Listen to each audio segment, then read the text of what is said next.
Thank you, Babaji. Ah. Yeah, I just felt this urge today as I need your help. And I see I'm not really fully able to offer up this sense of my way. Yes, okay, slow down. The children are happy. Hello, Martinka. Hoi.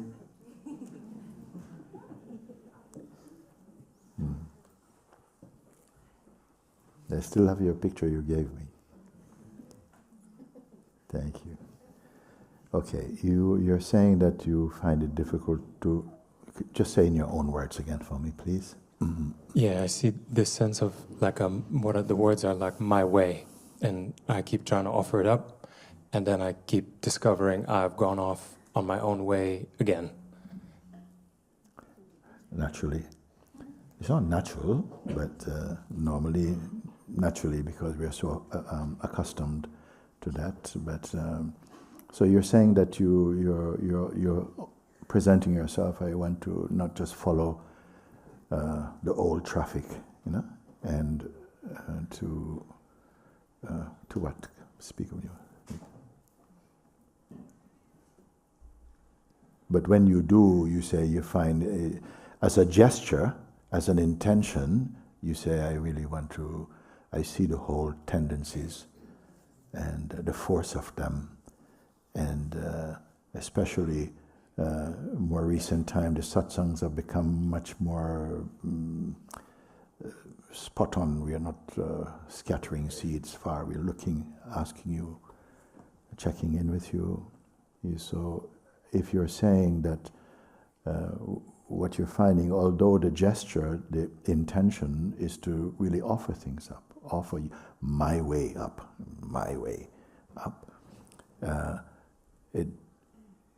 beyond the gesture and the intention and the request, still a kind of reflex bring back the whole thing. Okay. And I could see somehow it became clearer this week that it's like the I still believes it has something to get from its way.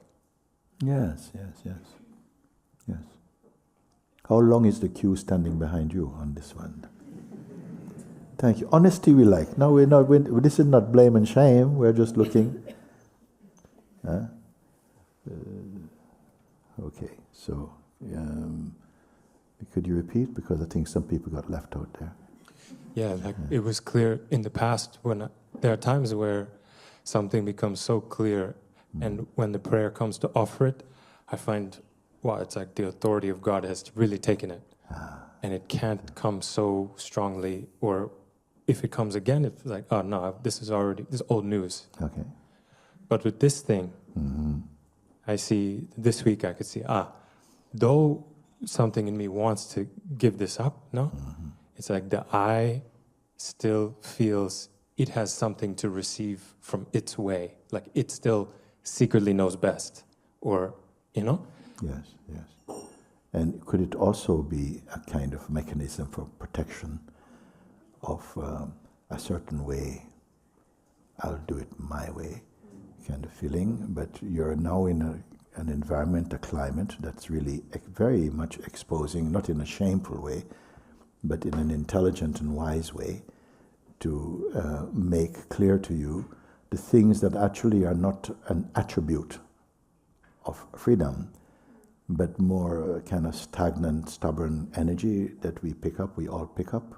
I think we take this form to come to the recognition of those forces, and as long as we have a stubborn sense of personal identity and a loyalty to that identity, then those forces will not be challenged. Is it important that they're challenged? Is it important? Yes, because unchecked, unrecognized, they proliferate. They don't just stay stale. They're laying eggs. So, we see that, no? So only recently, because for so many years we've been sitting all over the world, traveling and having the wonderful opportunity to speak with people who say, I'm here for this. What are you here for? I'm here to transcend the grip, to escape from the grip of the psychological identity. I can clearly see that, protecting it is in a way denying a greater freedom. And in the field, to greater and lesser extent, you find people coming and saying, yes, actually, lay down arms about this. And yet the people say, I choose to put it down, but like a monkey, it's back on the shoulder again. So how to do it? How to kill the monkey? I say, don't need to kill monkey. The very intention to kill the monkey mind, actually it grows with conflict. So we talked now about detachment, learning to look, and this is how the Just Be exercise came. And who has found it powerful? Yes, why? Because it's not feeding the monkey mind. No, it's not feeding those tendencies. Because when they come, they actually come for what? For food. What is the food? Your attention. You're still subscribing to them. No? You being what?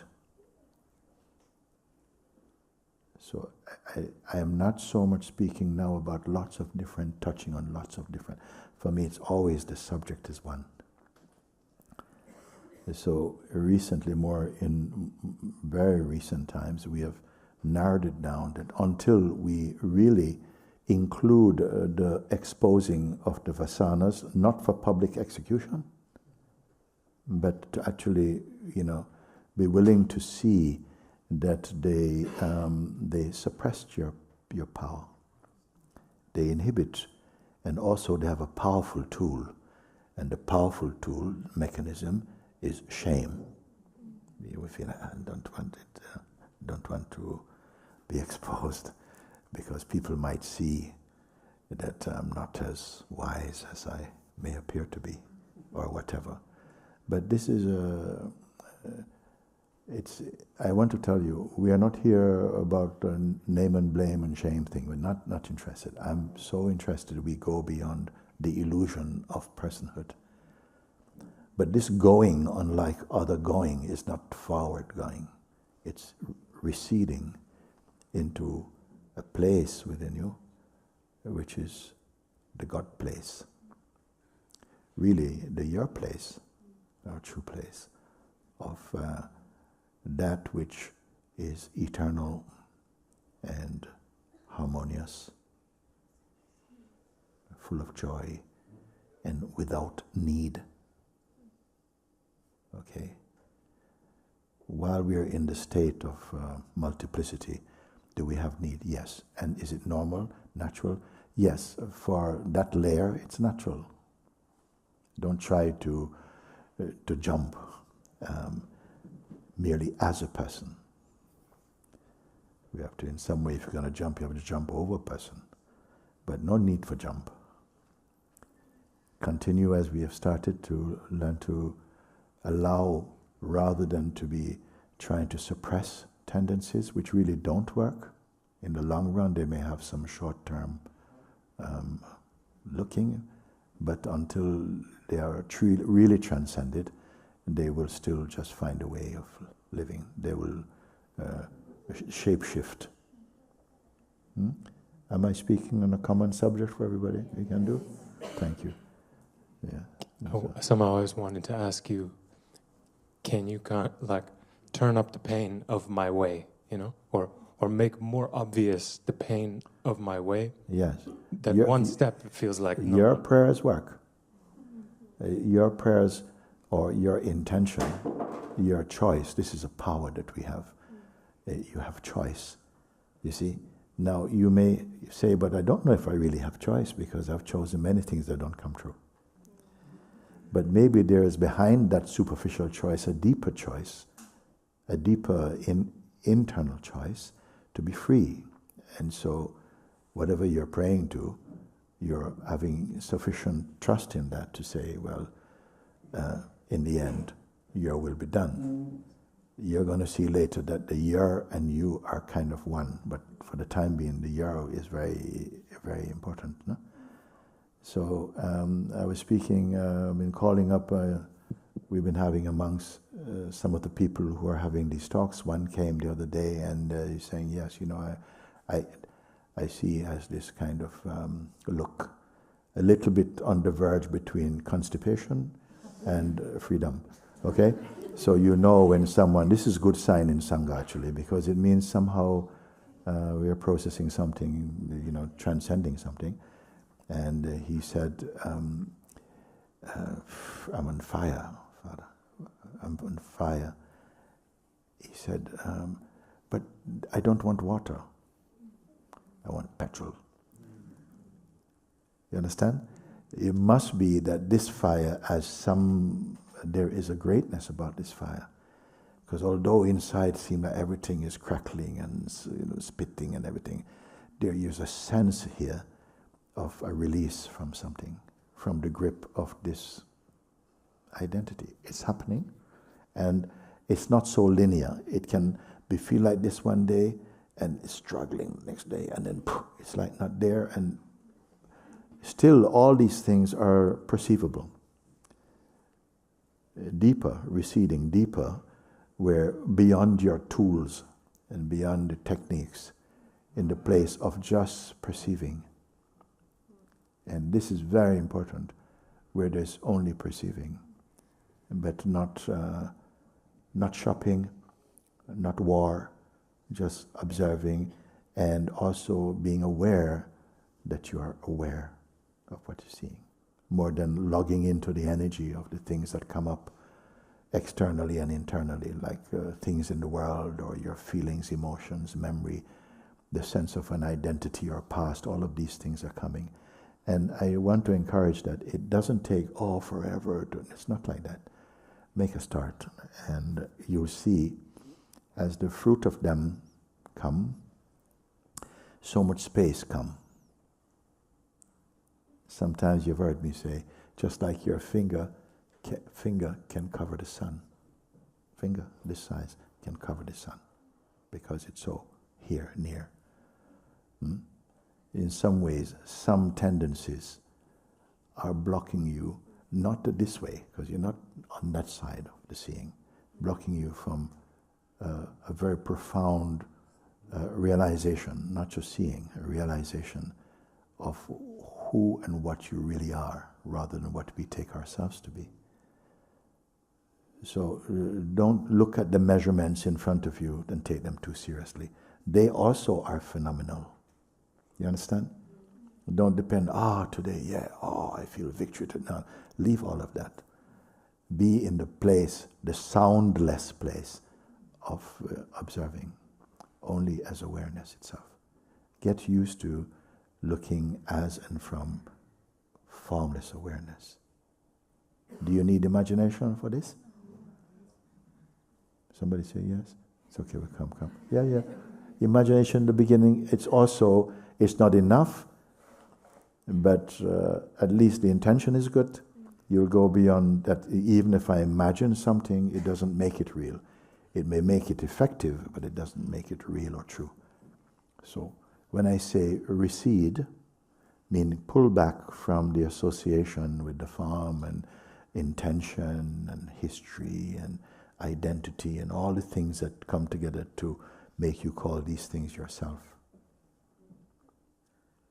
Why I call it not yourself? Because none of it is stable. All of it is just like we look at the sky and you see shapes are changing all the time. Beautiful clouds, ugly clouds, whatever. Everything is traffic, everything is tourists passing.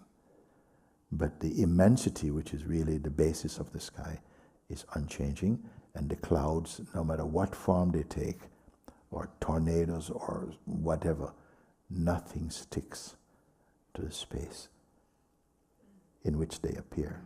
It's a good metaphor, for what we are. It's always like that, but we're not aware of it. So being aware of it is where the power gets switched on. That all that you see is the play of time and change. Nothing is stable there. You will not see the eternal with physical eyes. But you are looking from the eternal, and I'm going to show you how.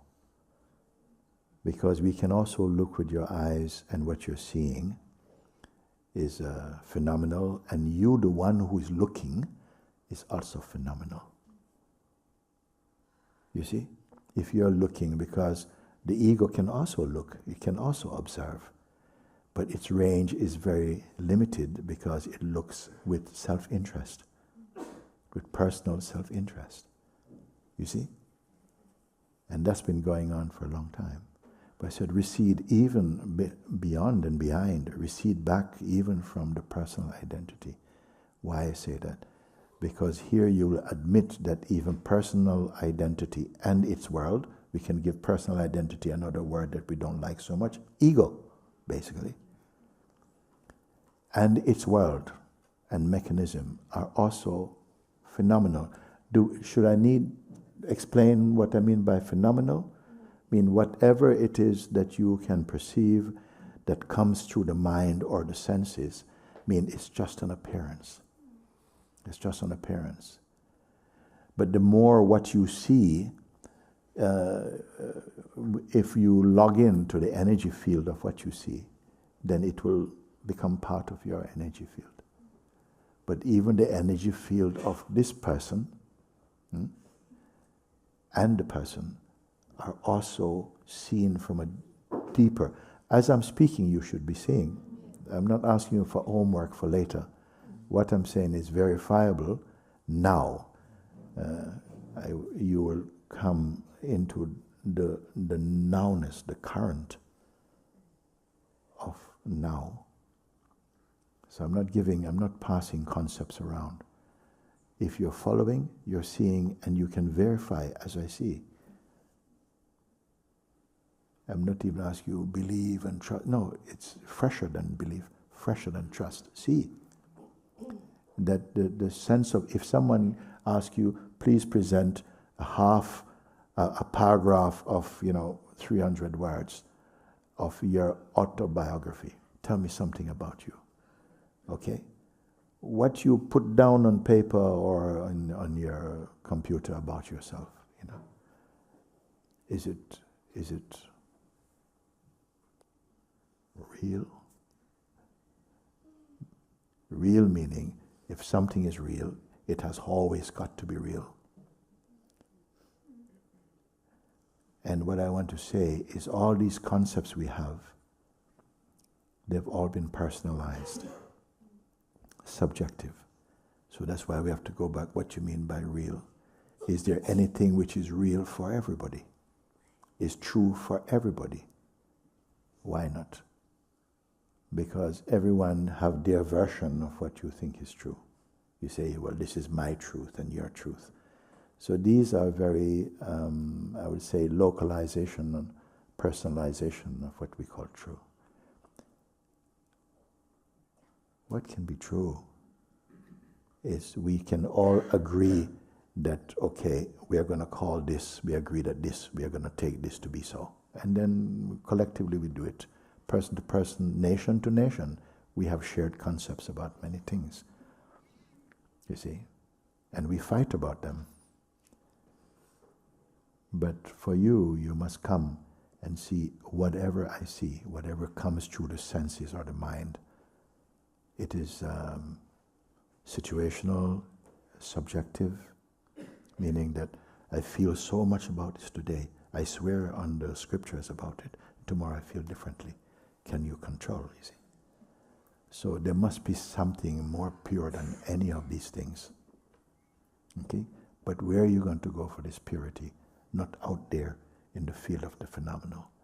Recede into a place where everything you see, you have to confirm actually, but it's only for the moment. My feelings for the moment. It's true or not? You see? Anything, even our ideas about God differ from person to person. And you know what? The Supreme makes it like that, so that you will not be able to solve it phenomenally. You must go beyond or find that which is beyond the phenomenal, which is beyond opinion, beyond subjective perception, beyond personhood, beyond worldview, beyond social conditioning, religious conditioning, political conditioning, even species conditioning. Where are you going to go? Where you can go? You must recede back to the place of pure being. Where is pure being? Well, first I'll tell you, you can never not be pure being. But what we have come to take as ourself is the conditioned identity, which you cannot keep. One day, all that you see through the senses and the mind will be gone. Even the instrument for tasting and experiencing, also this is also phenomenal, will go. But what I call yourself, and I'm hoping we're here for this, to clarify, to verify inside yourself that which can never go.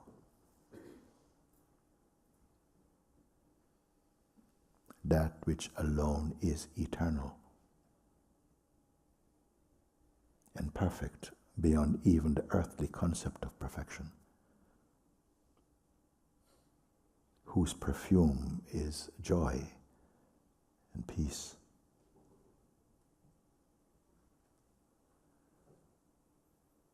Who is without lacking, who is beyond poor and rich, beyond the treasures of this world. I have the delight in my heart to tell you it is you, but now it has to be proven. On what basis can it be proven?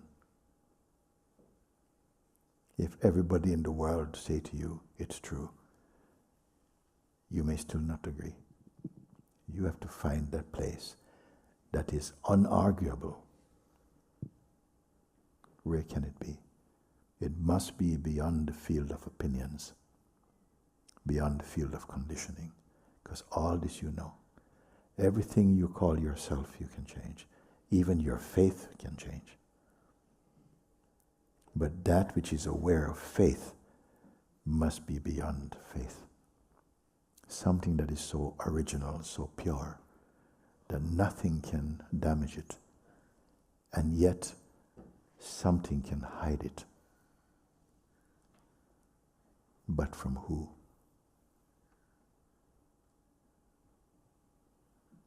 A little mystery.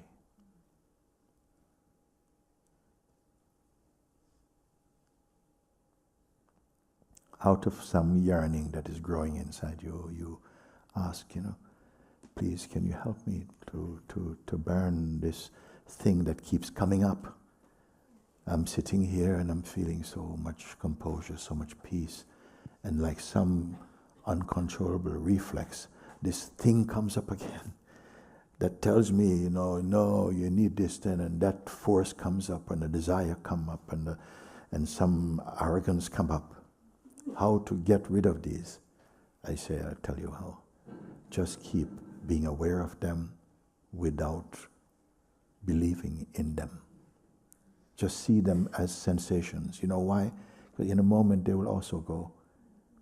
It's like all these forces and these images, thoughts and feelings, it can appear that they come on the stage to audition for your attention. Okay? And look, free also.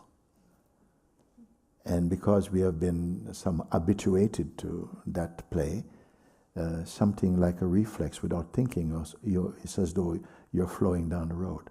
But remember, that flow is also phenomenal. And I'm here to check in with you and say, but you say, no, I feel I'm swept, I'm falling apart. I say, but you're watching this thing. This is on-screen report. Am I going too fast, you tell me? Okay, all that you're seeing is what I call on-screen, meaning that it's in your head, in the theater of consciousness. It's just another sensation. And it's not just thoughts, they have an energetic quality. It's also flowing in your blood. It's in the energy, internal field, it's all there. But they are still phenomenal to this deep seeing, this knowing. You cannot see this source. You understand? Because if you could see the source, then you'd be more subtle than the source. Can you see as we speak? Can you speak? If you're following this, what is happening to your idea of yourself? Slow down. Because the reflex, we are out on the street, somebody asks you, what is your name? My name is George Brown. Okay, where do you live? I live in Zamatino, I come from this place. We have all these kind of rehearsals in us that you define and convey naturally. I don't wonder you go out and somebody go, who are you? I'm the Supreme. No, come on. We're not talking like that. I'm just saying for your seeing, naturally, it's not that we are training how to speak with the world or something. You will find your way because the inner being, the God self, is wise. It's not naive and arrogant. You see, so it's not that you have to learn how to be. Learn how to be is only because you are not the be. It's just another form about being. You see? So we're trying to, this is my version today. Next week we see you, is another update, another version. How can this be you? You see? Can I say it is you? Oh, I'm going to say something. It is also you. It is you in your play, in your expression as changefulness. But something is aware or is being made aware here of an earlier, I'm using the word earlier, but it's not in time, you see. I mean earlier only in terms of subtlety, that these things can be seen. But you are not aware that these can be seen. Now you're being aware, but yes, it's true. There are some things that appear inside your field of consciousness and mind that are so subtle, there's no names for them. They've not been catalogued. There's some sensations that are so, they don't show up in any textbook. They're not on any video online. They're not on any, not even in the scriptures you hear of them. But they show up subtly inside. Why? In front of who? In front of that. What do I call that or this? The field of pure awareness. Nobody has told us that this awareness is the very root of our existence and that it is imperishable.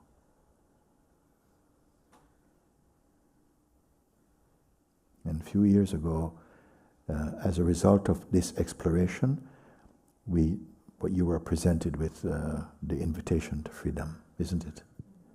Where we could actually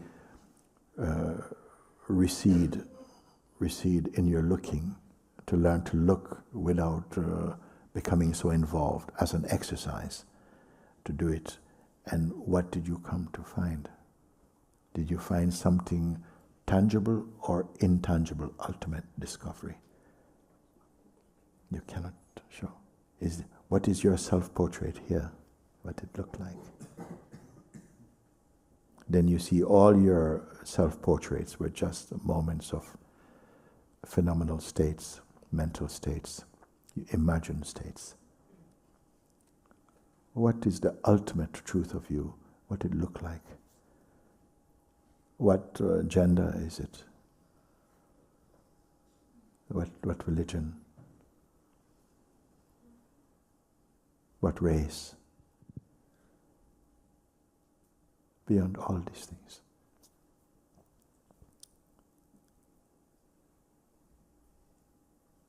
That which I am attempting to convey in words like this, it's not just in words. It's the beingness inside you. We're in a kind of seeming verbal discussion to discover a non-verbal place. Yes or not? You see?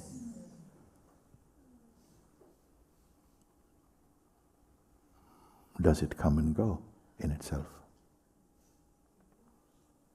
That which is.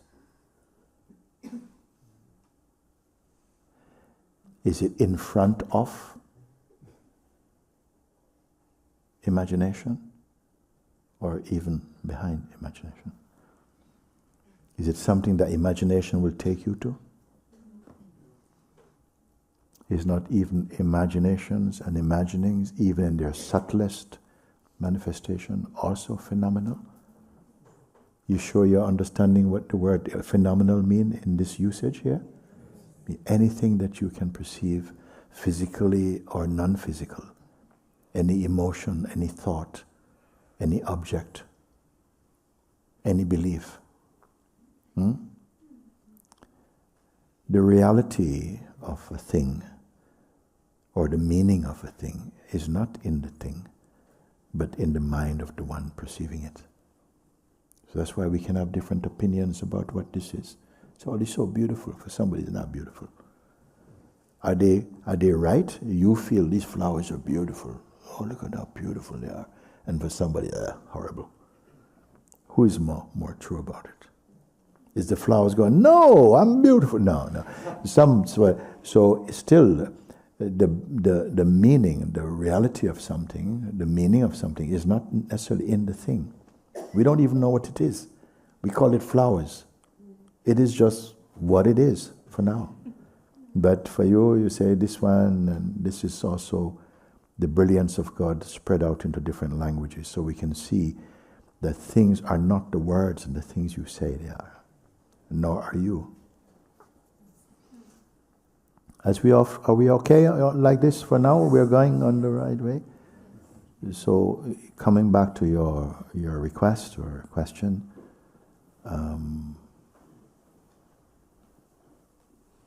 say again what your question is. Is how much alive it is, as they say.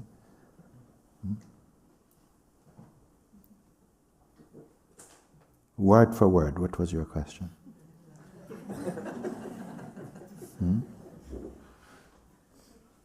It dies in the looking, Guruji. Yeah. It was created in thought. Perishes in seeing. But in the big picture, nothing happened. Momentariness, dancing.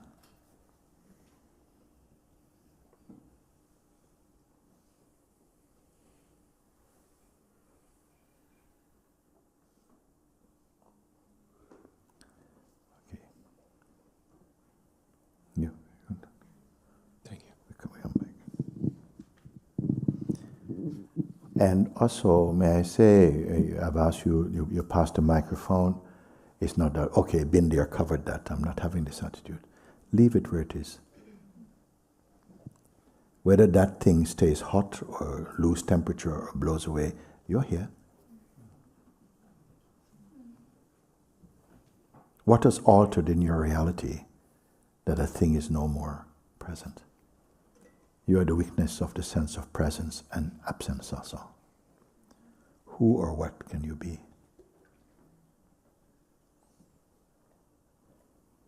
Sometimes questions are more important than answers. But not just questions and contemplation. Guruji, there is some powerful fire stirred up in here. And I just need to expose it completely in your light. Because I'm not here to protect this. Okay. Now, this fire, is it to be gotten rid of? Is it a messenger? Is it an agent of some delivering something for you? Is it has got nothing to do with who you truly are? What is the status of this fire that you speak? We all know what we're speaking, no? Not maybe in its unique expression in this moment, but we know we know about the fires and what happened. Okay. Yeah, it is something that has had the power to hold me in that identity. Yes, for the moment, yeah. Yeah. The power to hold it. Yeah. Let's work with this. We can do a little bit. So there's a fire, a raging fire inside. It has the power to trap your attention. No, it's holding. It's like it's about you. Okay. Now you what? You are what? In the light of what we are sharing, it's got the attention, and something is. It's like something. Now, I'm not asking you to go and separate or to calm an energy down. I'm asking you that whatever it is, pleasant or unpleasant, okay, it will still share the same status. It's phenomenal. It's coming right now, and something is going, I don't like this. Or I love it. Okay? I don't, whoa, like, whoa. Suppose it's like this. Because we can see it sometimes. We are sitting down nice, and somebody's, whoa, what's it? Possession? What? Okay, something is happening, and something is going on. Maybe some flaring up of emotion, or something is telling you something, a voice or a message inside, or just pure energy. Maybe it doesn't go to descriptions. It's just energy. What is it? Yeah, I think it's actually there is the space of the space where whatever it is, yes, it really doesn't have anything particular about it. Yeah. But if I give my attention to it, no, it has something particular. It's tailor-made for who you consider yourself to be at the moment, or for a while. Because if it had nothing at all, then it wouldn't register. It's like whatever meaning I give to it, Yes. and that's what it carries. Okay, you being what? Yes. Let's slow down. Whatever. Can it exist for nobody? This one? Can it exist for... There's nobody here, but it exists. Who is reporting? So, it's in relation to the sense of yourself, because you're sitting next to somebody, they're not at all troubled by what you're going on with. Private hurricane going on. Okay? So it's come up, it's a relationship, no? Of a self-image or a sense of self, and a circumstantial force is coming up and like this. Is there anything else in there? Slow down. Is there any other thing there? Like, I help you, like the capacity is there to see this dogfight going on, and that the stimulant energy, which is the identity is also witnessable or not? Yes. Yeah, I mean, however close, however intimate something is, it's still a relationship to something. So this thing is whoa, and whoa, can you see it? Yes, I can see it, but can this one who is seeing the thing and who is receiving advice how to be with it, can it be seen that it's in a space that is completely untouched by it? An intelligent presence? Yes. We don't go there. We don't come here usually, no. Usually when the show is on, the theater is full, you see. That you're asked to say even this, because the reflex is to try and bring the water, put the fire out. But I'm saying no, you is the fire. Yes, that's why I'm standing up. Yeah. To bring more gasoline and burn all of it, wherever it is coming from. If the seeing is clean, there's no need for gasoline. Oh, that sounds quite mean. That sounds good. Write down. Okay. If the seeing of it, it doesn't, is it possible to see it's called weakness, no? If you see something and you can report, yeah, it was a weakness, you go to court, there's somebody driving down the road, they smash the car into each other, and then one person come out and, punch the other driver and things like that, and then it all goes to court, and you too, because you're a bystander, and they ask you, okay, listen now, so we're bringing the first weakness, you're the weakness, okay, so what did you see? Well, I was there, I was sitting on the corner of the road, I saw this red car come around, hit this green car. The green car was just moving slowly, red car going really, nice report, boom, the red car driver came out, okay, walked over to the green the man in the green car, and just walked up and punched him in the face, like that. And he was an old man. He was just going, and he got punched in the face. So, okay, and then what? And, Your Honor, I couldn't bear it, actually. So what happened? So I went inside and I grabbed the guy who punched him and I kicked him in the nuts, okay? All right, okay? All right? So what happened? I'm sorry, this witness is corrupt. Now, he's part of the crime scene now. Isn't it? Do we have another witness? Who was that? Who is out of the crime scene, you see? So in this thing, I use as example, as some energy come, we don't know when it will come, it come up. Of course it's personal, something, whatever it may be. And it's churning, and maybe you can't even listen to what's happening in satsang. It's just, this you is so involved that there's not even any space to look at it. We can only just suffer. And maybe someone come and say, but you're seeing this, no? How were you before this started? No, I was sitting here reading my book, I was fine. What happened to the calm one who was reading the book?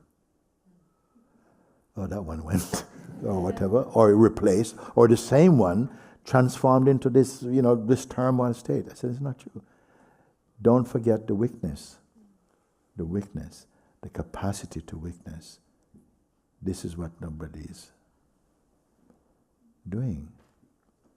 Is it possible that through being in an environment like this, you're learning more and more to be detached and it's bearing fruit? It's not that I got to keep believing. It's actually bearing fruit. And what's the fruit? Less personalness, not personal. And where's it going? You're receding, When I came in, I was coming I see all the shoes outside, and I said, I want to come around this way. I see all these little shoes. I saw some baby shoes, small shoes. I said, good. My followers are disappearing. They're shrinking. Joke, okay? What, after you come, you're all here, everybody's here, and what's happening? What have you got to show for 1 year, 2 years, whatever years? What has changed for you?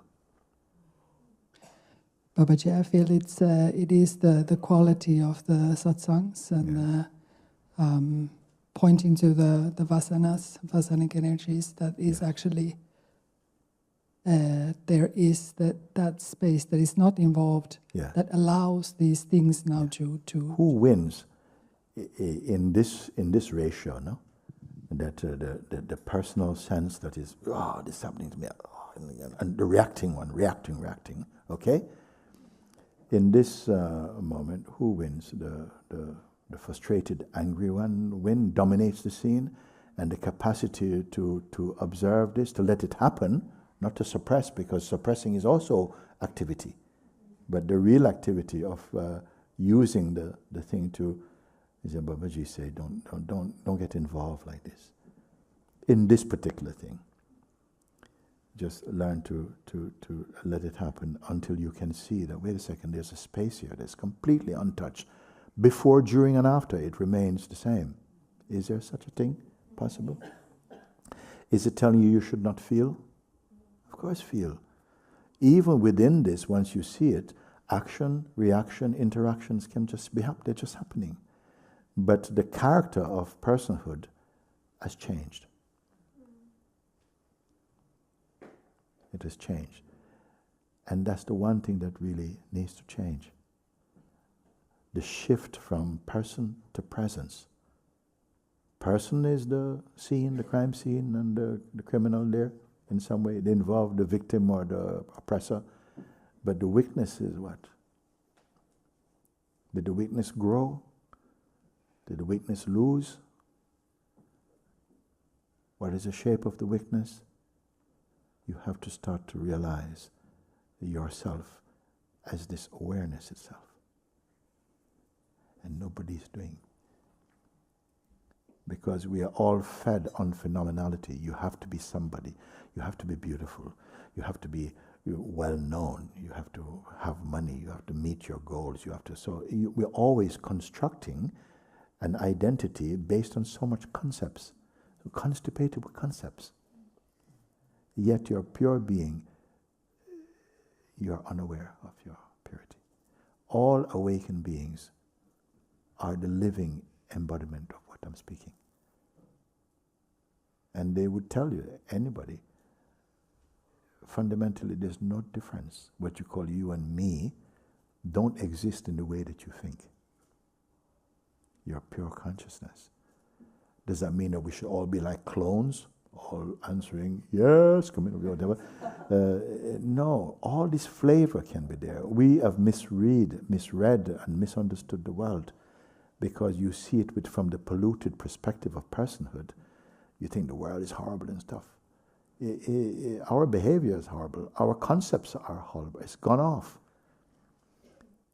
When you come back here, look from here today. Keep looking, which includes the violence in the world is also mixed with the violence in you also. And all the other things is there. Learn to see that. Does that mean you live your life with your hands in your pocket and everything is so beautiful? No, it can be whatever it is, but you'll have new eyes. You'll be seeing with the eyes of light, of truth, of God and love. All our life is all circumstances, situational reports, momentary. You have to see where my words are not words. They become spirit force. You unbecome this character, which is also not stable. And somehow a shift comes into the seeing. You're not going to create yourself. I'm not telling you about another version of yourself. The self is not a version of anything. The purity of being. I have nothing theoretical to share with you. I have no time for it. We have the facility of words and their conceptual meaning, but above all things, I have you as a spiritual presence. Without that spiritual presence, no word, no scripture means anything at all. So in the end, the food is only presented in the form of a mirror reflecting who you truly are. How deep can these go? Of what value are the things we're sharing?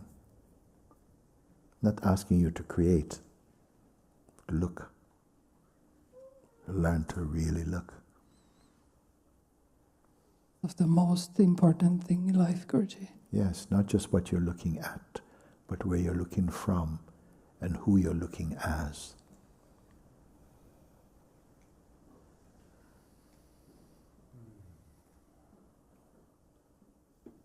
And also to also transcend the idea and the identity of being, like growing proud with your knowledge. Because that's also phenomenal, you don't need. Joy, yes, joy is a good, nice perfume.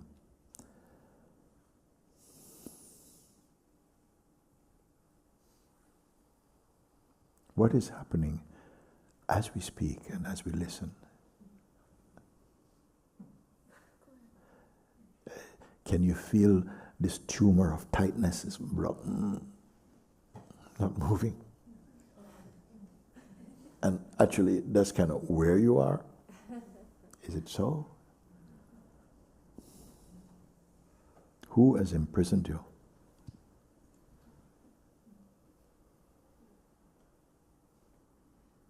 This person, fact or fiction? From the place where you're looking, where even the act of seeing is perceived. Even the function of perception is perceived. By what? Can that itself be perceived?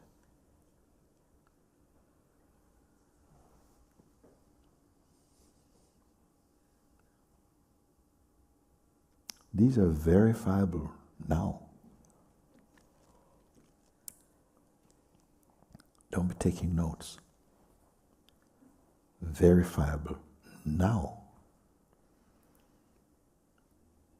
There is someone share with me that is some fear, and the fear amounted to, there's a fear that to follow this is to cease to exist.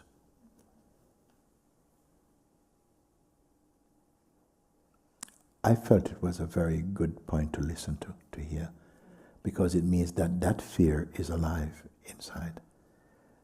Because it's like the fear of the unknown. And I want to tell you, you are the unknown to the mind. It's only unknown because we station ourselves in the domain of the mind. And to the mind field, it's also an expression of the true. Who has the correct mind? If it's mixed with ego or personhood, your vision is faulty. Should you clean your vision to see the world in the right way? Forget about it. Your vision will be automatically set right when you see from where you are seeing that even vision itself is phenomenal to you.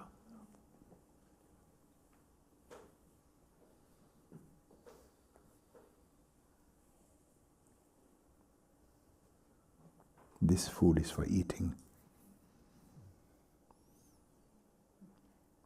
Your mind won't take away. If you're eating, enjoying, do you have to be thinking how much calories is in the food? Whether there is, what salt you use, or you just enjoy? You have to ask the body if it's enjoying.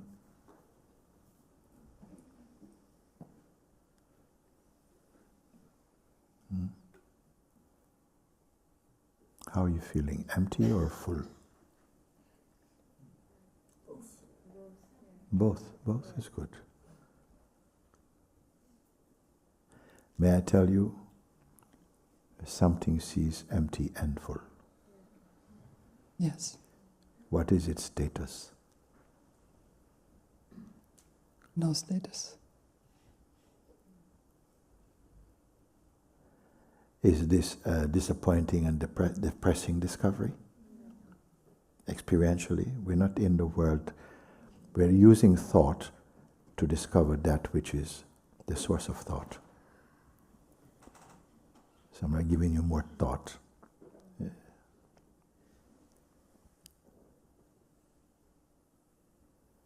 Who are you here? Who precisely are you?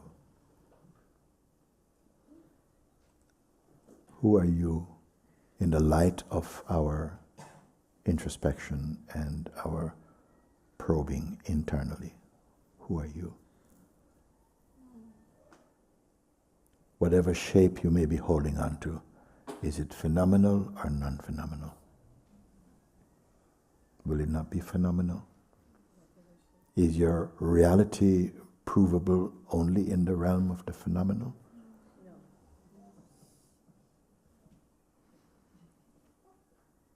Can any phenomenon judge the reality of another phenomenon?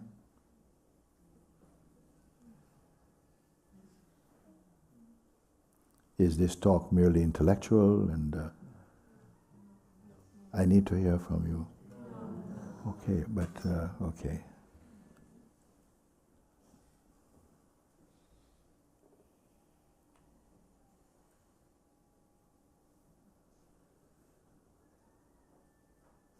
Unfinished? Tell me. Give me.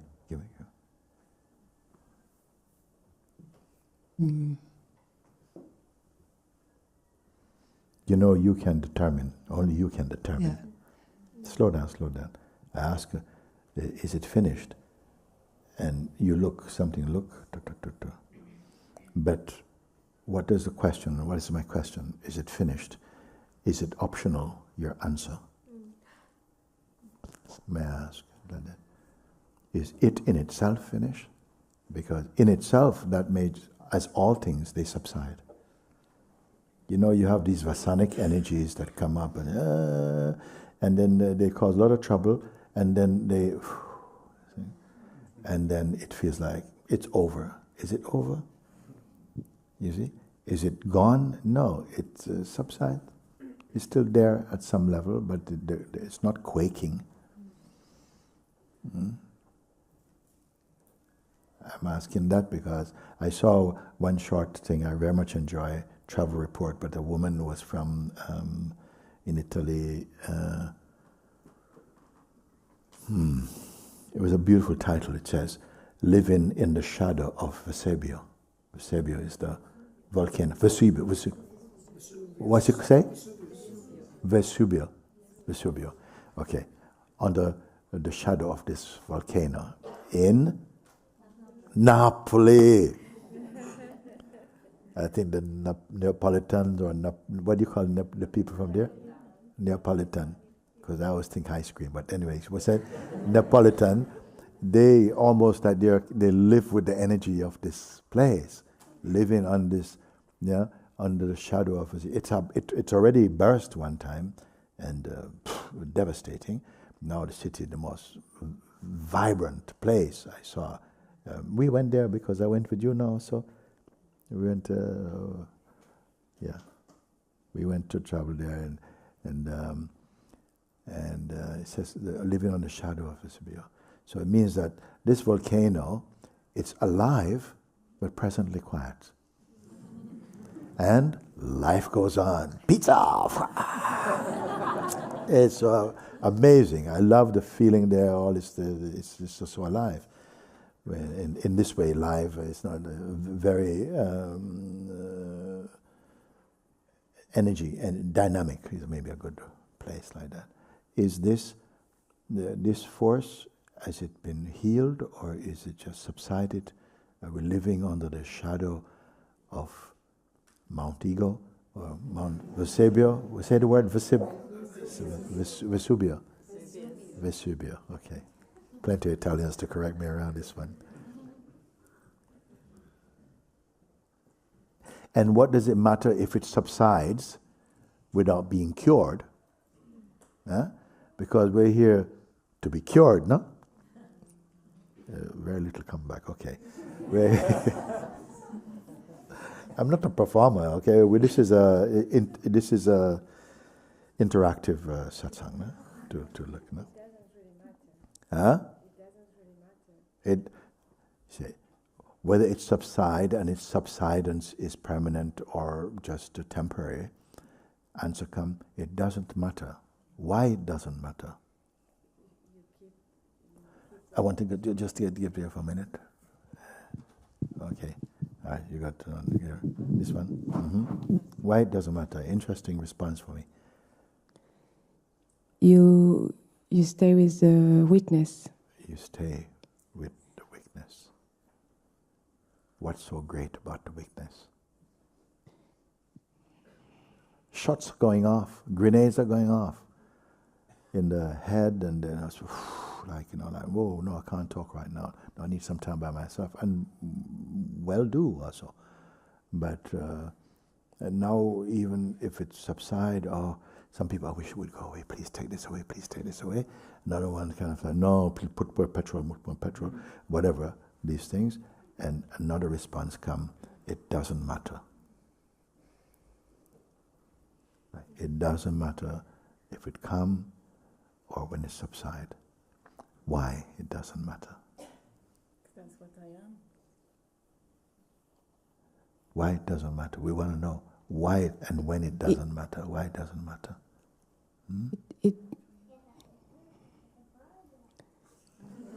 I think her answer is coming from somewhere with it.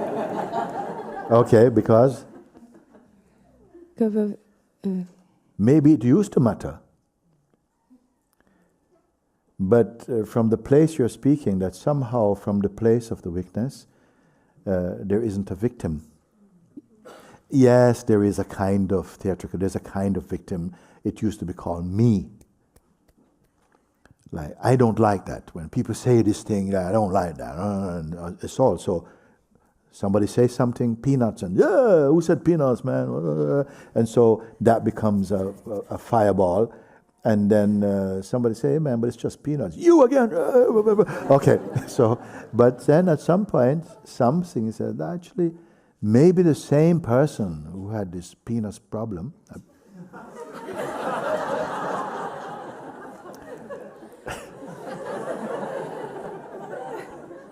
Don't repeat, okay? No. Who had this peanuts problem? Maybe this one itself now at another point is saying it doesn't matter. Why are you laughing so much? Okay, he's saying it doesn't matter, and I'm very curious. Why? Because previously it would have mattered. Why is it now it doesn't matter? Or is it that it doesn't matter for now? There is like you can witness and then just be with the flow. When the thing is there, you can witness and take the opportunity that is going to be transcended. But and observe that it's going to subside, and it's going to come back, and it's going to subside, and it's going to come back, and eventually it's going to be gone, because this is a rhythm of life. It loses its potency. Yeah. Because it doesn't get fed with what? Identity. Not just attention, but with identity. And whether you dismiss it with force because you don't want to feel it, or you fight it with force because you don't want to feel it, you are giving it energy. As much as you can witness is coming and subsiding and coming, it's going to leave at some point. And it's not important how long it takes. What happens if it doesn't work? You can't seem to come out of it. In the storm, just somehow stay as a witness. How long should I stay as a witness for? You have tried, you can report from experience, no? What happened? It just won't go away, just go away. Is that the response? It won't go away? Tell me something, give me some space. Huh? It always goes. Everything eventually go away. But my point is that, We are not touched who it's going and coming for. That's the one that's... Who it's going and coming for, she's saying. Yeah. It's not that it's there or not, but who is coming for and going. It's very important. It's the one that is disturbed. Yes. And the very fact that there is one who is disturbed or disturbable is a place to apply your own sadhana. Why? Because as long as the force of personhood perpetuate, you see, not that it can appear. This is freedom. It appear. Anything can appear. And it will go in its time also. But to do the work, which is when it's there, what is the work? Which is to, be aware, okay, the body is...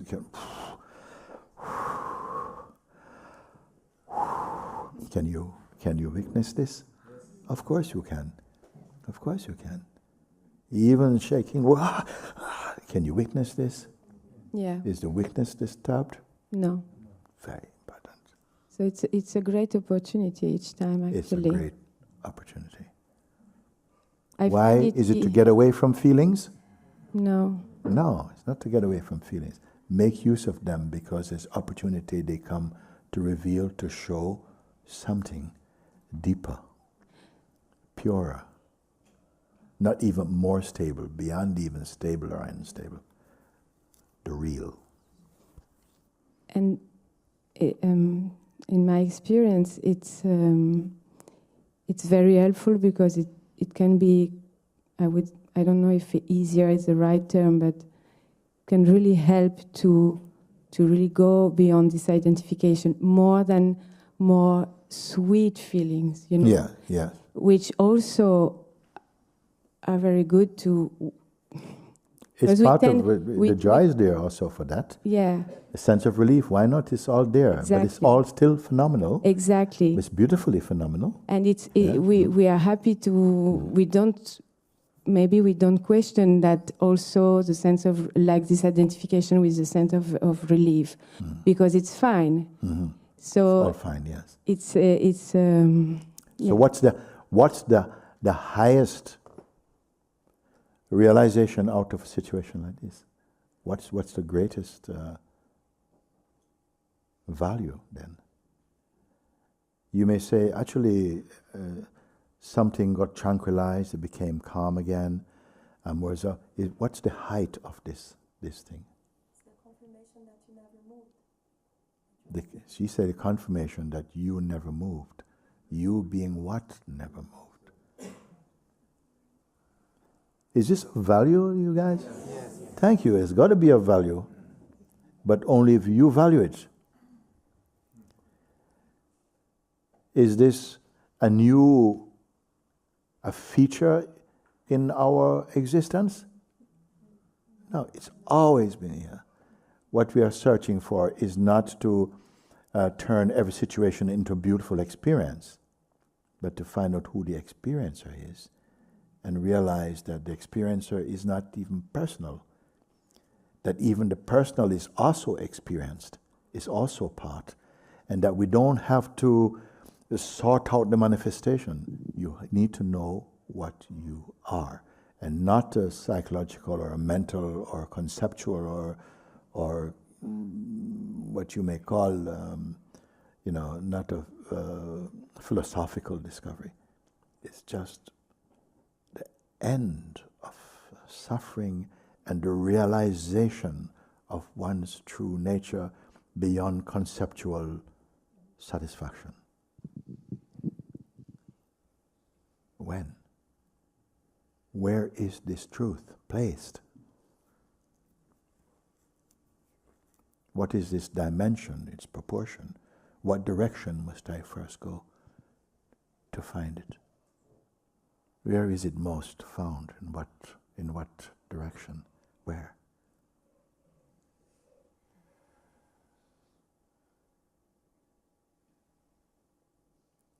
Is truth true now? Can it be untruth? Even the word truth, what does it mean, truth even? It's just a symbol for this. The self, God reality, pure consciousness, the eternal, the ever gracious, the imperishable, the supreme. Is it that you become equal with the supreme? No, it's beyond equal, not equal. Oneness, meaning off.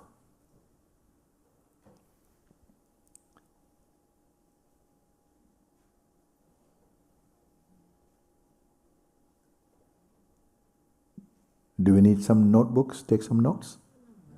Why not? Direct experience. Direct experience. If it's from mental understanding only, make a note. The mind is doing it. It's okay too, some people need to, but do you need to make notes? Is it recorded? Yeah, we're recording. I hope that others can see. We have many friends joining us from different parts of the world on today's satsang. Are they less? Is their advantage? Are they at a lessening advantage because they are online than you? No.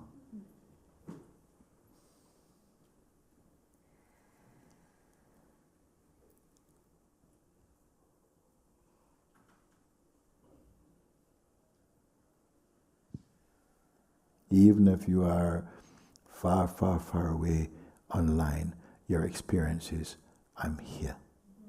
Your experience of yourself, I'm here. You're always, I am here. Go to the moon, where are you, sun? I'm here. On the moon, I'm here. You never say, I am there.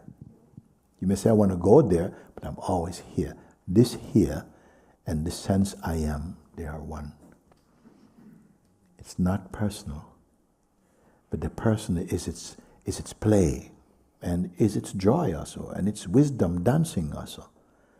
But each one will grow in understanding, experiential understanding, grasping, growing, expanding in what? Joy, limitlessness. Limitlessness. Is your form limitless? No, it's a construct. Is the self a construct?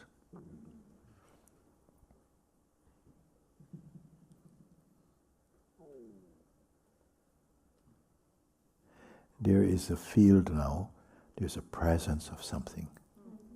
Yes or not? Yes. Yes. What is it? Space given to that which is everywhere. The very ground, the heart of being.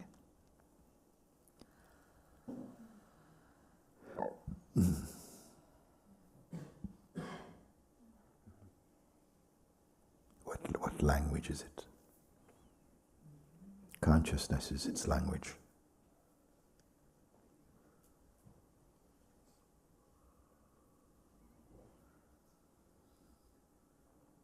Hold on to your self-definition. Hold him. To your problem.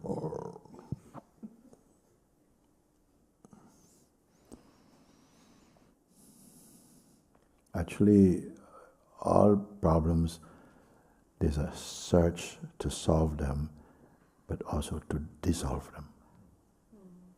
And it's dissolved in real understanding, meaning they lose their influence and their effect and impact. Were we not supposed to feel this? We are supposed to feel. We are permitted to have all those different flavors of experience, to make use of them, to transcend into full realization of your true nature.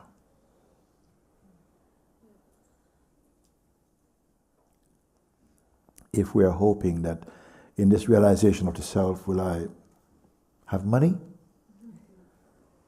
Will I have, worldly success? Maybe, maybe not. It's not our future here. You have worldly success now? I don't know what it means.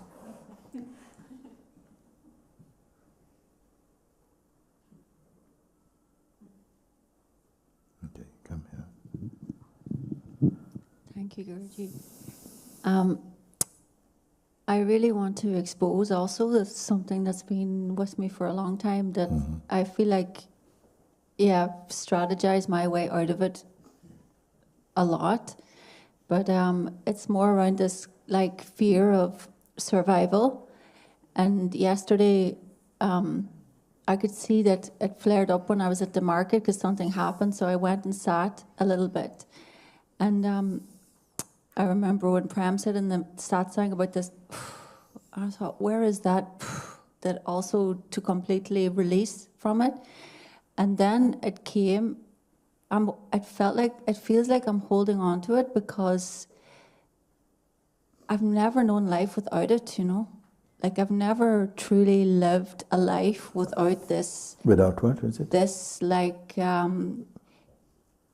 fear of maybe not being taken care of, and it's all, I can see that it's an ego construct. It's really becoming quite clear that it's created this hyper independence also within my being, that I can do it myself, or like I am, like when something comes and it gets so triggered, like there's this feeling of like I am absolutely like really. And I can see that there's an unreality of it also, because I'm surrounded by so much abundance, but inside it's robbing my life, and it has done for a very long time. Yes. And you know, I had these anxiety attacks, and I didn't realize that I was having anxiety attacks. They would just come, and they were so strong. But through satsang, I learned to be with them without the story of them, and it became easier when. Yeah, can I use something here? Let's start with this little thing now, about big thing, but the anxiety attacks. Give me something. Give me some food to work with. Anxiety attacks. The attacks are happening. Just you put some pictures, put some meat on the bone here. The attacks are actually happening to what and who. Just slow it down. Don't just assume the same. Just look at your answers. The attacks are happening, of course, internally. Some energies are moving about and so on. About the thought that what might happen? I'm not entirely sure what the anxiety attacks were about, because, like I said, but you're speaking about them now. Yeah. So what anxiety attacks are now? There's no anxiety attacks now, but there is this underlying fear here that is always here, whether it's highly active. So does it come spontaneously, or you call it up, or some situation? The situation that usually happens to make it really alive is always got something to do with financial stuff, you know. I see. Okay. Or like what God's really doing recently is like He's taking things away, like my rent goes up, my car goes into the garage, my work dries up, and all the while it's like, but I can see that it's necessary also, because there's such a stubbornness there to, I'm like, I'm good. And like this satsang you had in Little Jamaica recently, where you were talking about people not speaking and you said you're drowning, and I realized I'm also drowning, but I didn't realize I was. Are you and your mind the same thing? Just let the question be asked.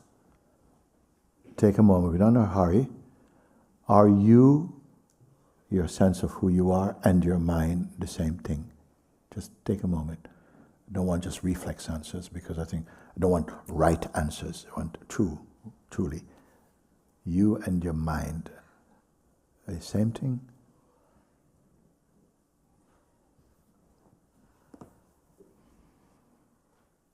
Okay, you and your thoughts and feelings, the same thing? Okay, so the feelings and thoughts, they are more the traffic, they move relative to the you, relative to the one you call yourself. The thoughts and feelings are the traffic that come and go, isn't it? You know, the you is more stable, okay? Okay.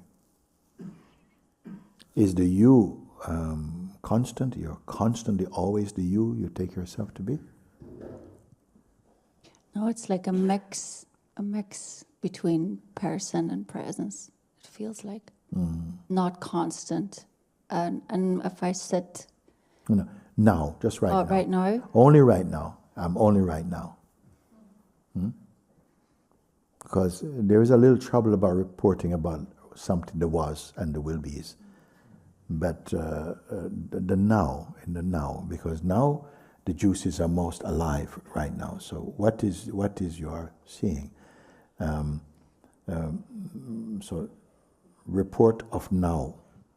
Okay, so there's a lot of density in my body right now, which I'm able to observe.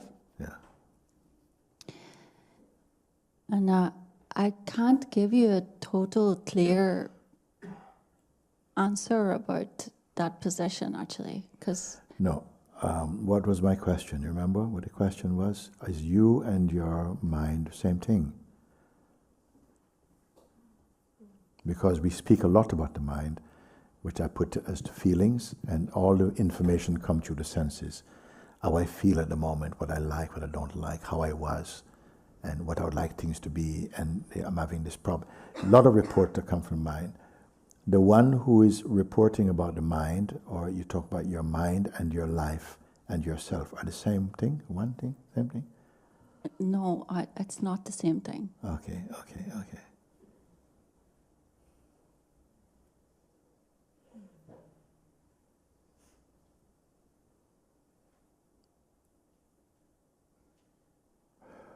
Which is the point from which perceiving of the others happen? The life, the senses and mind, or the sense of the person? Which one we couldn't do? If you take one out, the rest don't matter. Which one you can take out? Of this trinity, of myself, my mind, and say my life. Which one you can take one out and the rest don't exist? If I take out myself, the rest don't exist. Right. So the rest are depending upon yourself. Yeah. And yourself being what?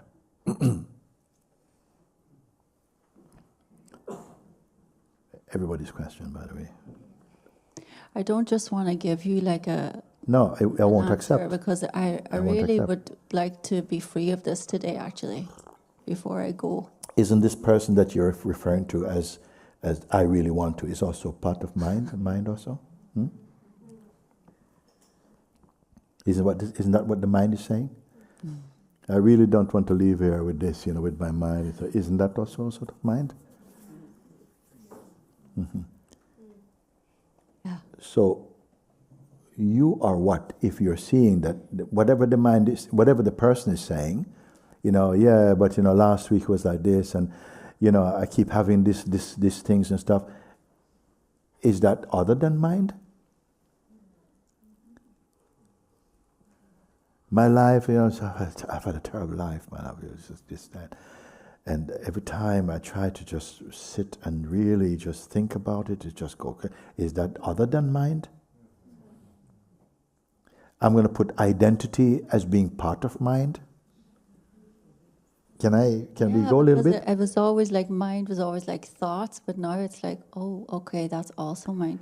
Is not the thinker of thought also thought? Is the thinker stable? So would it hurt if I include the thinker of the thought as also thought from us?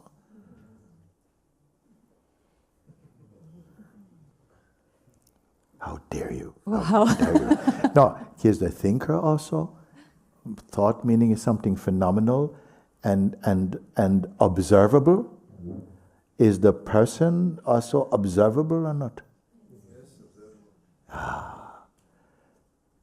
Only there? Only one person saw is observable? Thank you. Help me, please. Okay? If it is observable, by what is it observable? Is that personal? No. Madam? So you're telling me that the one that's thinking the thoughts...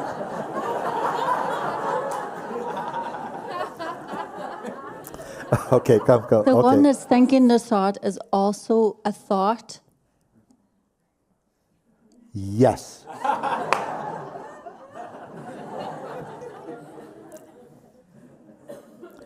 Think about it.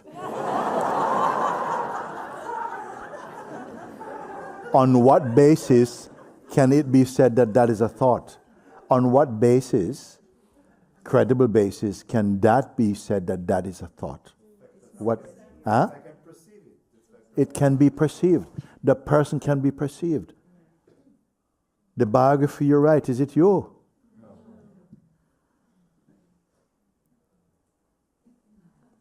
Is that person a constant? Nuisance. Sorry. Is it a constant? This person is a factor. The identity, who you take yourself to be, what you were, all of these are mind states or mind constructs or not?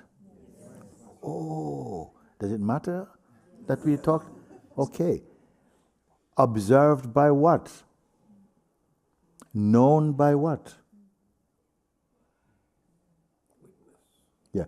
No, answers must not be theoretical. Answers must be direct. Guruji. You cannot be speaking on behalf of that. What my question is, okay, that which is observing mind and its world, senses and their play, is that the mind? You say no. Okay, what is it? And I don't want the right answers conceptually. What is it that knows this, that sees that, but that's also mind? Because this, even to come to this point, is not normal in our world. We're talking, you see my passport, I exist, I have a vote, I voted last week. This one, is it constant? Is it a form of mind or totally independent of mind? Or is it kind of like a mind split where it kind of is kind of mind and kind of something else? Yes, I would say that. I would say everything is a part of something greater. Everything. So the mind, the ego, the devil, the life is all a part of something greater, which includes all of it, but itself is beyond all its play. The clue is the witness and the capacity to observe. If the person and its world, its history, its biography and autobiography are observable phenomena, what is observing this? Can that be observed? And if it can be observed, by what?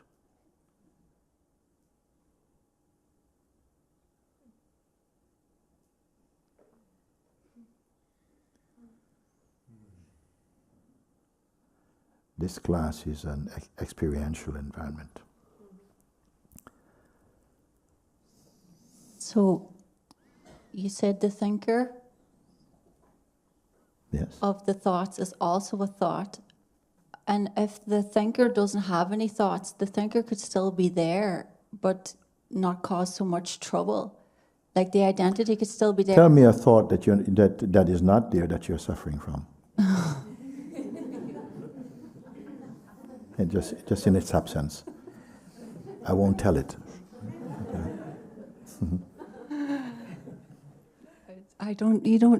That doesn't make any sense. Just that? Only that? Maybe in the world of nonsense it makes perfect sense.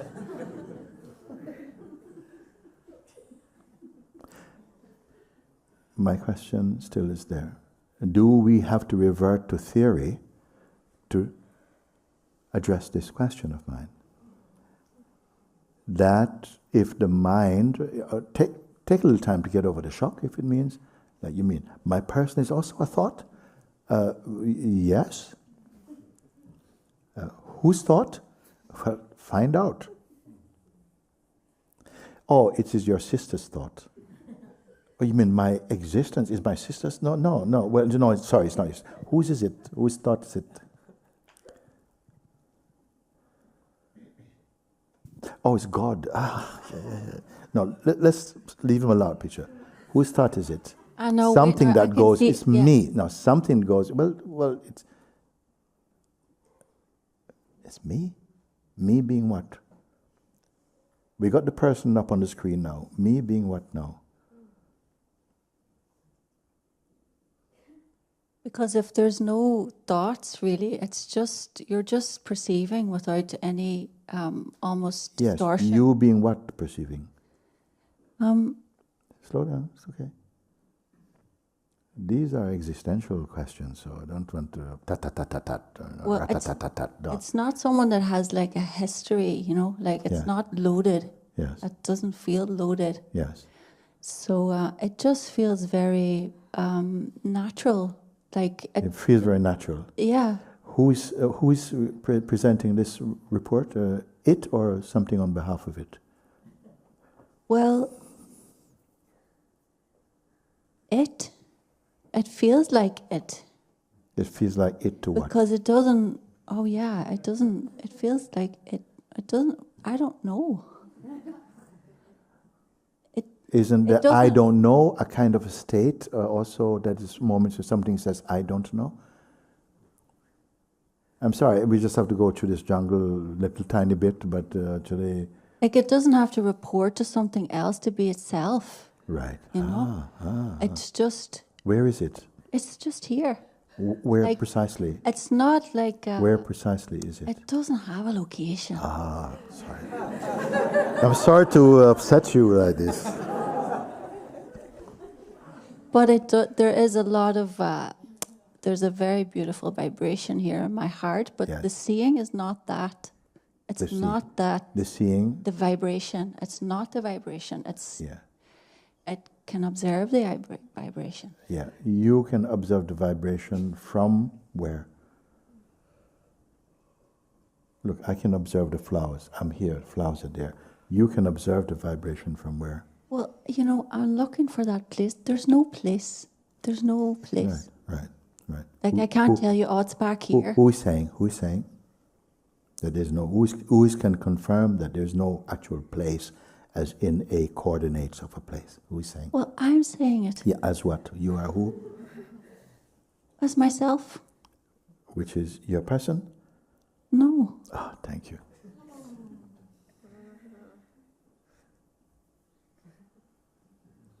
Just like that.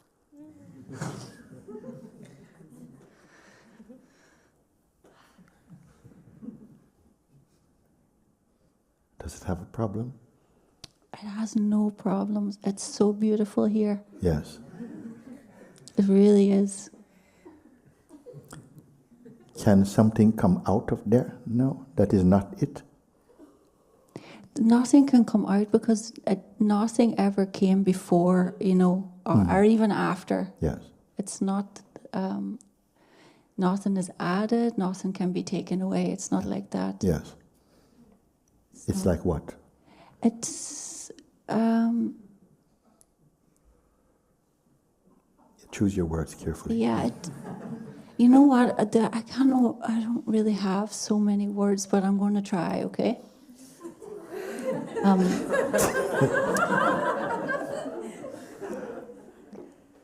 It feels so pure that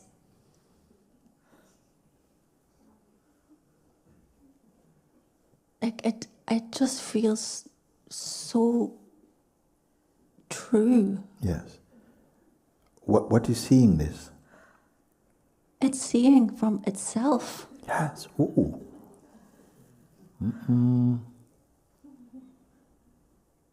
It knows itself. Any problems? No problems. Okay. I only want to talk to it. When it has a problem, you tell me. I'm so happy to talk to you all. Very good. Yeah, yeah. Very good. It's nice to talk to you without having a problem. Are we going back down this road?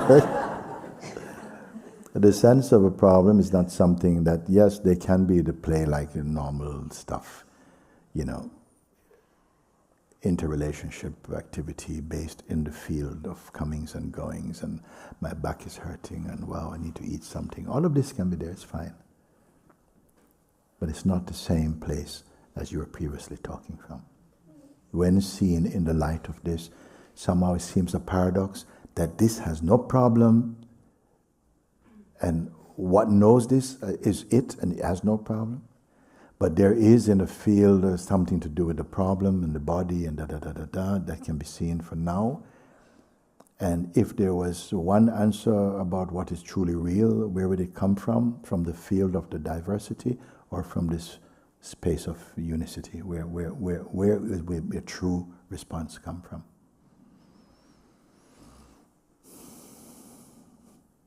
Okay. Okay.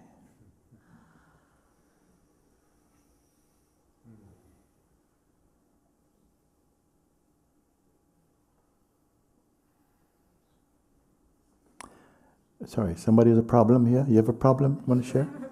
You don't have. You have a problem. Oh, God. A survival. Come.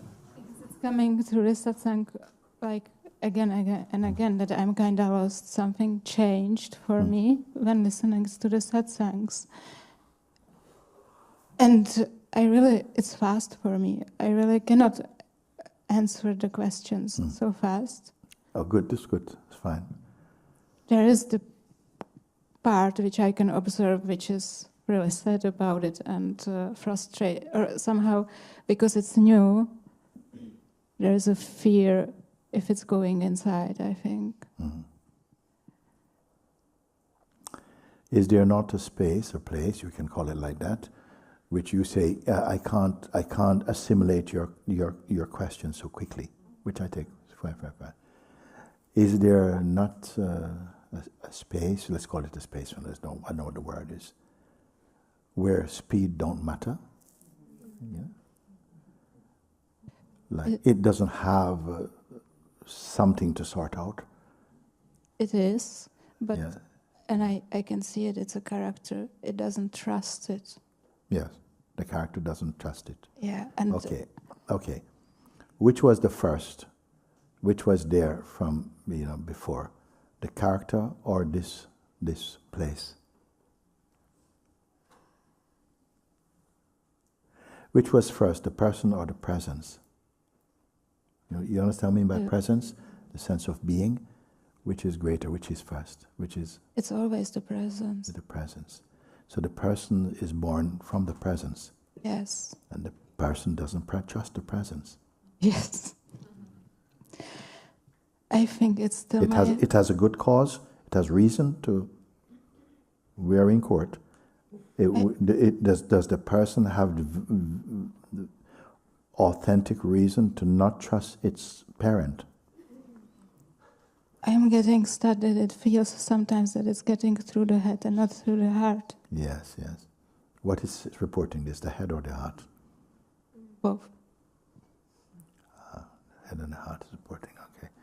So the heart is complaining about what the head is saying. No, I lost it. No, I'm really out for simplicity, and simplicity works for me. The most simple. What's the most simple we can be and still exist? What's the most simple we can be and still exist? What do you need absolutely to be? Let's try that one. Without which I am not. What is needed?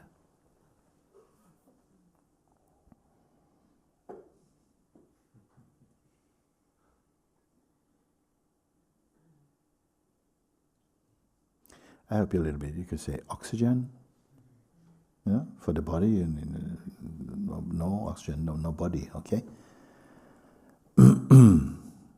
Does the beingness breathe? No. Unusual question, no? Does the beingness, is a fair question? I mean, do you have the capacity to answer this question, to address it? I'm not sure, honestly. You're not sure? Not that fast. I need to sit with those things much more. It feels like... In the meantime, breathing is happening. Yes. Yeah, breathing is happening. Okay, good. What are you doing about the breathing? Nothing. So whether you are attentive to the breathing or not, it's just kind of happening. I see it's there all the time. You see it there all the time. So if you can see the breathing, which is more constant than the mind and the person. No, I mean, I see that I am here. You see that you're here. All the time. Yeah. It's just... Here being what? Myself. You're always here as yourself. Yes. And yourself being what? There's no words for it. Presence. There's no word for it. Any problems there? Never. Never. Oh, that's a new word. Never. Never. Okay. But we have to... But, yes, but... Oh, you have to... very important word. But, yeah? I feel I am more speaking from experience than from the now, right now. Right. So you could call, if you're not speaking from now, then you can say you're speaking from memory. Yes. Okay, go. And I don't trust the memory anymore. You don't trust the memory anymore. Okay. You trust the beingness? Yes.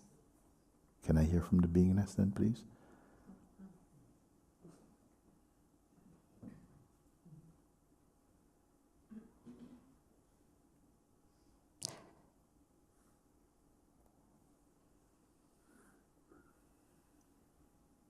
If I can have an unreliable witness or a reliable witness, which should I choose? You yourself say you don't trust that person. Huh? You trust the beingness? You say, absolutely. So can we hear from what the beingness has to say? Is this word games or is it word games for you? Okay. There's just like this internal feeling. There's no feeling? There's an internal feeling. Internal feeling. It, and I feel it's also coming, I don't know, it's from the same which brought me here. It's yes. just, yeah. Yeah. Okay. Okay. Did it bring you here and left you and went to No. check? Okay. Thank you. Can it separate from you? No. No. That's the problem. I need to sit with it. You need to? Sit with this. Yes. That's good. I very recommend this. Sitting with it. I'm good. We are good for now? Yes. We're good for now? If there was never another satsang after this, where are you standing? Because these things are possible, no? If I say this, I'm not threatening you, but if there wasn't, just to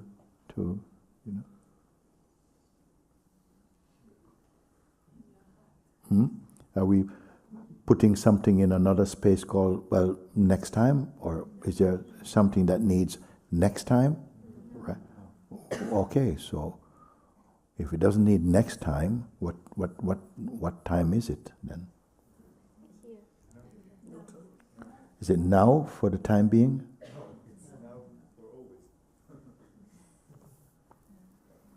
You see, the thing is that satsang is like this. So there's a looking, a refining. Don't ask anyone to draw reports and maps about something. Just somehow in looking, the fragmentation is somehow just ordering itself somehow. You don't have to go out and put things in the right slot or something. You're just only asking, just in this place, where everything, no matter from any dimension, from anywhere, is perceivable, yet nothing sticks. Can anyone see? Nothing sticks. Okay, nothing sticks. Is this space imagined? No. Okay. Is it looking to be left alone from the other space, which is seemingly chaotic and very unreliable space? The space that is it hoping for or working towards, suppressing or destroying or getting rid of the space that is dynamic? No.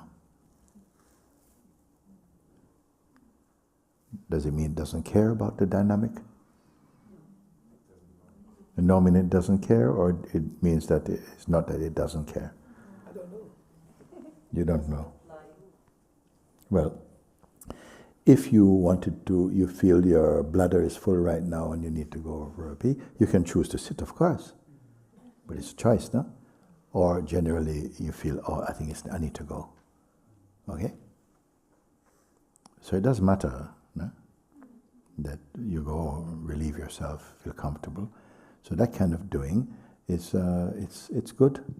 Is there any wrong to say, oh no, I'll just poo myself or whatever? No, something is functioning. Hunger comes and the need to eat, and then something's taking care of it. You may say, oh, it's I am taking. Yes, in a way, a great feeling of I is taking care of everything. We will need more reflections. We don't need more truth. We need more reflection to clear what the misconceptions are that are disturbing your natural peace. Okay? Remember, I'm not saying you can create peace.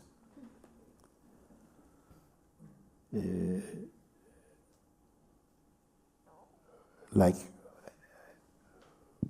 sickness means that which interferes with health. It obstructs the health.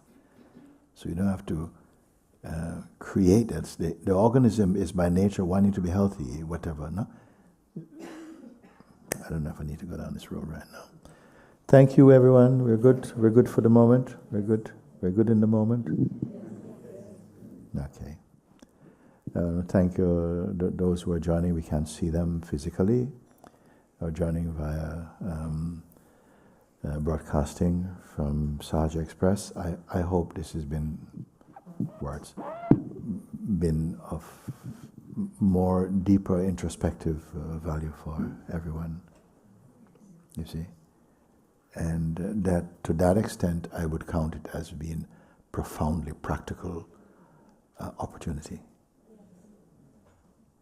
Because to learn something in the conventional sense, learn, keep information stuff, it's not knowledge and it's not realization.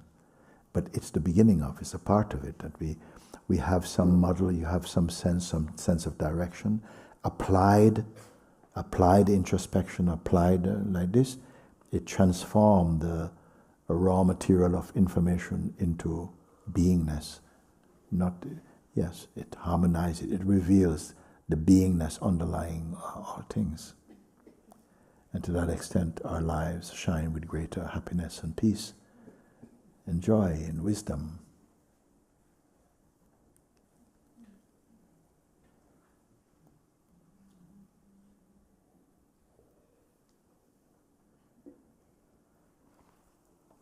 Thank you. Very good. Very good. Very good.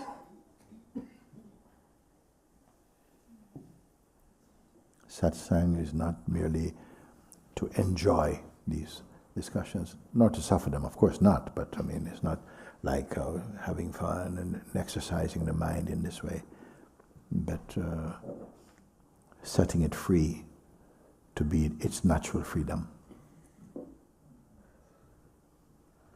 You are never not free. As a person, debatable.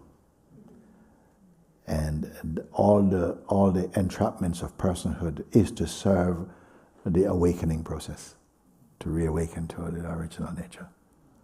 It's not that the universe has some vindictiveness towards you personally. I would even say it even loves the personal, actually. Can I say like that? It's its baby. We have to, it loves it also, no? Okay. But the whole point is not just to keep the being baby ignorant. It has to wake up.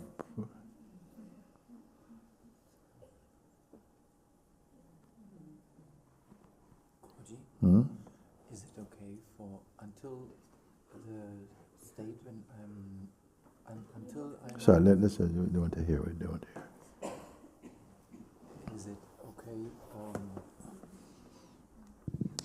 Is it okay that until I'm awakened, I can be this in the state of Mount Ego is alive but sleeping? Mm-hmm.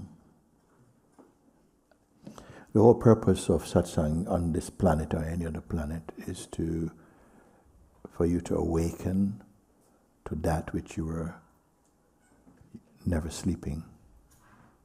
To that which is never sleeping. It was never dead. It was never not there. And that each one is kept alive by it, because It is the cause of your breathing. It makes that you are sleeping, still breathing, still has the capacity to discern, to feel joy and love and empathy, all of these things. It gives the capacity for them. You see?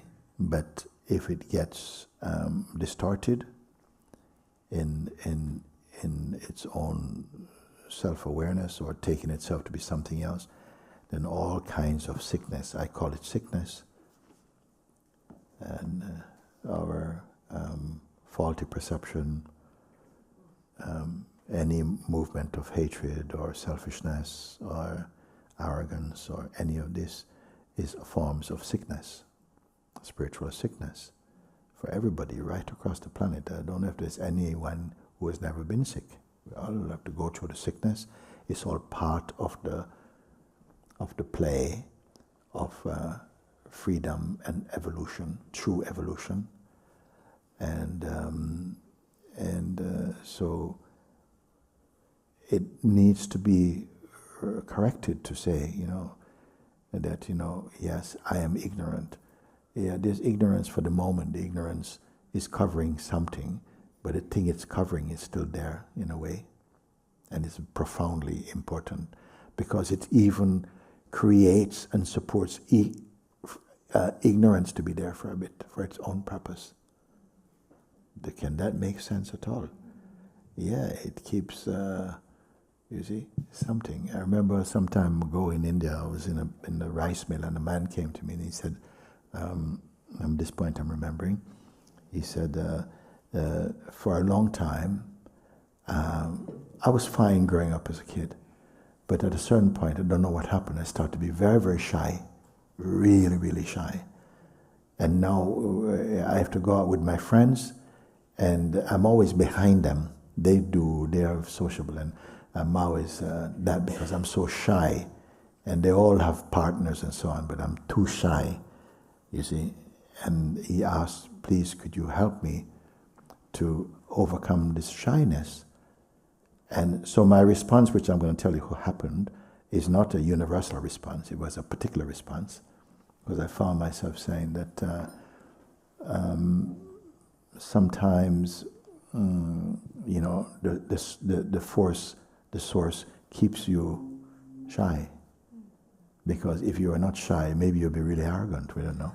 You may be very full of, and so it's not that shyness. It can hold back something. You don't let you increasing another thing, and then we are sufficient, and maybe they can release this. But he wasn't so happy with that. He kind of wanted to be out and to be able to go out with his friends and of course at a earthly, natural human level, we want to help each other like that. But sometimes it's not what you need actually. But who is to know what you need? It can only come from intuition. And so sometimes something just to say, don't worry. The same thing you say, maybe some inhibition is there by something, but also whatever it is that allows that to go for a while also brought you here. It's amazing how it works, and this is why I cannot give a technique about that, but just try and invite you into open up and just be a bit more trusting that nothing in the universe is against you actually, except the replay of your own arrogance and our own ignorance has to play out. That's what it means, vasanas, that some dormant, some latent tendencies that accompany the being, they keep bearing fruits of pain and suffering for both oneself and others as well. And we are here to settle that account, to clean it. Life gives all the opportunities to. No human being can set that particular thing for you. Life is inherent in life to bring to you the kind of challenges and the sort of even attacks or even fights and stuff to somehow educate and orient the beingness back towards here. That's why I was saying to trust it. You don't trust things that feel good to your senses and to the mind. You see? But we can taste all kinds of things. We have to go through them, but we are meant to go past them. and not pass them necessarily that way, but more this way. So, and don't keep any tight definitions around yourself. It's strangling. You don't need to have a tight concepts about yourself, because actually you're concept free. In the beingness, you're concept free. Concept free is universal, very relatable. In any direction, it's relatable. But when we have a strong human conditioning, where we become very conditioned. You like what looks like, what you think looks like you, and what you think. But the life has made it that many things that don't look like you are really suitable for you. For us, all like this. So I said, yes, and everything for a while. Nothing is for you permanently bound by anything. And so, like when we met and I spoke with you, I already feel this warmth and some humility. Where'd that come from? You see? Who can tell? But anybody who come to satsang, it's like a part of your destiny has brought you to satsang. It may not keep you in satsang. People may go off for a while. It doesn't mean it was wrong to come, but you may come and you find that the life is always something.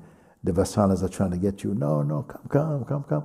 You may have to go off for a while if your person is not strong enough to, if your soul is not mature enough to make higher. It's still okay. You're still under the umbrella of grace, actually, I would say. So you go off a little bit, and then after a while you think, oh, I was really wanting this taste, but actually it's not that great. You can put it down, you can come back in again. It's like that. So some beings in their evolution, in their elevation, are going like this and like this for a bit, and then a little bit, and then a little bit. And some are sort of like, woo, like this for a bit, and then woo, and some are like, woo. But nothing is so predictable. Nobody can tell you, you're never going to get anywhere, or whatever. But still, the will of God allows you to hear that, and you're going to make use of that for something. It's so absolutely wise. You see, you can't study Him. You can only find it through devotion, and you're sitting and simple thing there. But how can I do all those things if He's only asked me just to sit and just to be? Yeah, everything come right. You see.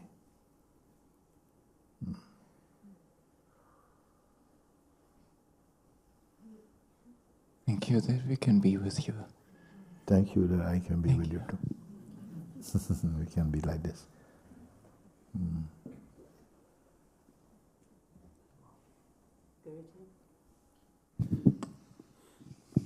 Yeah, I just wanted to thank you for the last two gems, and speaking about receding from the vasanas. And I realized that with the vasanas, I was trying to push them away. Yes.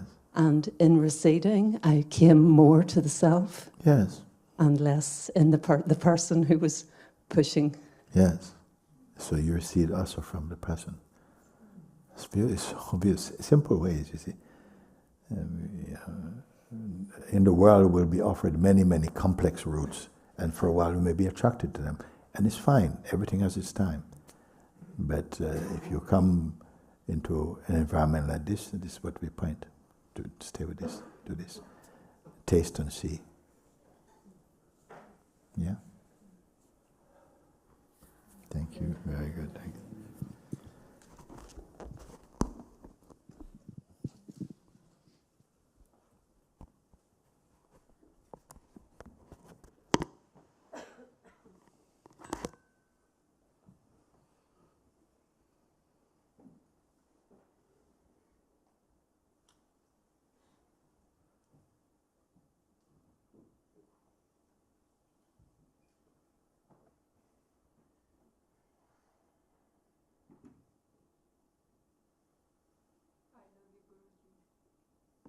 I love you too. It's all love.